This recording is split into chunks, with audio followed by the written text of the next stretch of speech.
And he tries to get up and he starts screaming and he doesn't tip over the table. He manages to pull away the fucking, the tablecloth, leaving me underneath the table, kind of like clutching at his cock, going, I don't know why he's screaming.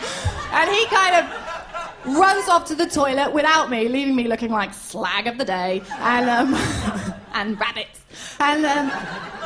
And he runs off, and I'm so plastered, I kind of stagger after him, and I'm like, look, I'm really, really sorry, right? And he's kind of in the toilet, and he's screaming about milk, and I just think, oh, this has failed, I've lost the one. I go into the ladies, and I kind of back into the toilet, pulling down my trousers. I nearly piss on the bride. And when I stand, I'm well sorry, you fucking homo, look at you. She's like, don't call me a homo at my wedding. And then I kind of back down. You know when you're so pissed, you reach for one thing and you grab the thing next to it? Has anyone done that? Yeah, I was pissed enough to get confused between a party popper and a tampon. Oh, that wasn't a dry weave top sheet. And I discovered that as soon as I pulled the string. It's the one time in my life I've ever blown a smoke ring. I thought that's not healthy. And so I sort of went to A&E by myself. And I sat there and I swear I could smell burning hair. And this nurse comes up to me and she gives me a form, an ACC form. And she goes, just tell us how you did it. No. I said, I'm not going to tell you how I did this because A, you're going to pin it on the fridge in the staff room. Because I would.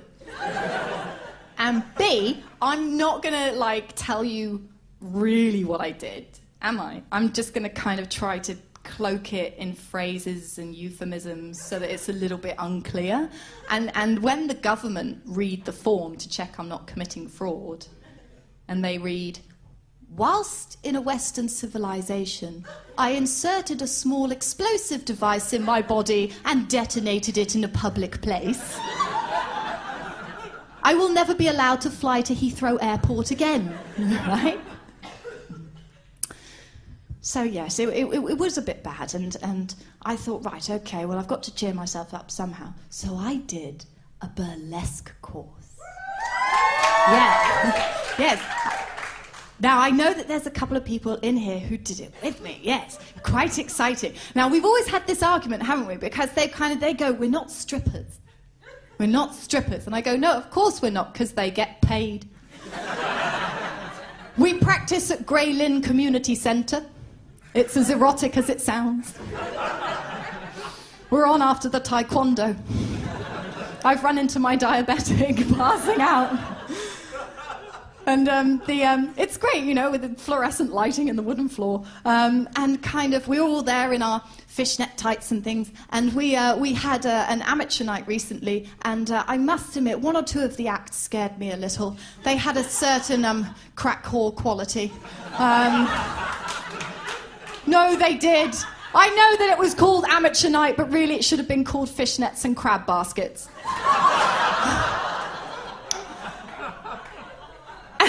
Our instructor, she gives us, it's great, she gives us these feather boas, but they're from the $2 shop because we all practice with them, you know. And they sort of molt a bit, and so basically you've got all these women in fishnet tights. It just looks like a bunch of prostitutes waving roadkill. It's very erotic. And at the most recent show that we did, there was this old lady, and she's lost most of her hair, and she has a hump. It's a great combo. And she did this little move, you see, where she had her feather boa, and she kind of tried to lasso it around her neck, but she missed, but she got the hump. And then she thought, it's all right, I'll go again. And she kind of threw it again, and then she kind of got stuck, and she started fighting with herself to get the boa off. And I said to my mate sat at the back, what do you think? And he goes, oh, it looks like two monks fighting over a chicken. I don't know if I can crank one off to that, really.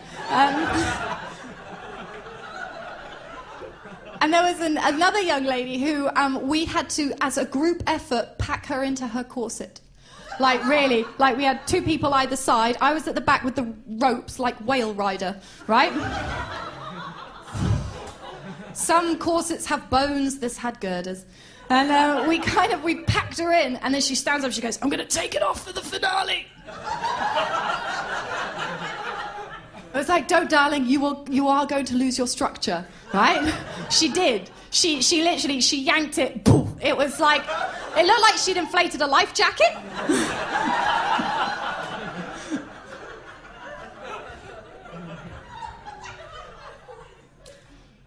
But you also sort of, I mean, you know, this is a whole kind of windy story.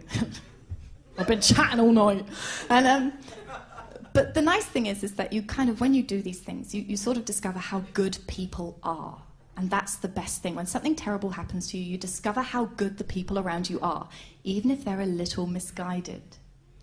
Like this lady at work, she said, now, I know you've been a bit down recently, but I know you're on the way up. I went, yes, I am.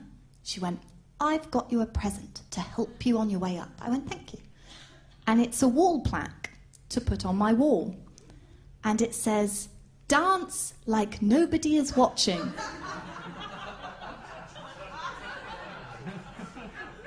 Now, I don't quite understand that, because the like to me implies that somebody is watching. That's basically saying, you're a bit of a mental, but carry on, all right? That's not the same as saying, dance like you're invisible. That would be good, because if I was invisible, I would get $50 notes and lure people into traffic. If I was invisible, I would throw cats at traffic wardens, right? If I was invisible, I would go round to my ex-boyfriend's house. I would wait. And I would wait until he had got home, had his bath, loaded up the porn on his computer, and then at the last minute, when he's doing his thing and he's about to shoot to the moon, I would drop a Bible on the keyboard. I'd then run into the kitchen and start pulling out the crockery, going, I made you people and you just sit around wanking. Fee, fi, fo, fum. I don't know what God says. He never speaks to me. But this says dance like. What? That's like saying cook like nobody's eating.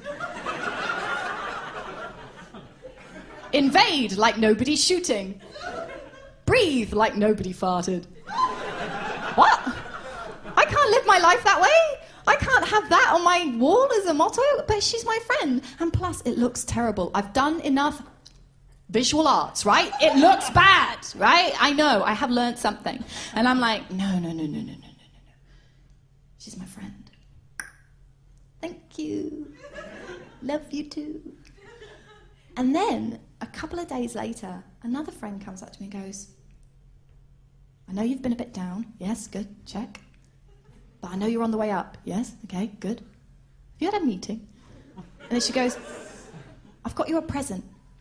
It's to help you. And I open it up, and it's a wall plaque to put on my wall. And this one says, sing like nobody's listening. Dance like nobody's watching, sing like nobody's listening. I think my friends want me to entertain the blind and the deaf. And plus now, it looks like I collect these fucking things, right? I start getting messages from people I don't even know at work, okay? Kind of going, hey, Di, travel the road less travelled, Terry.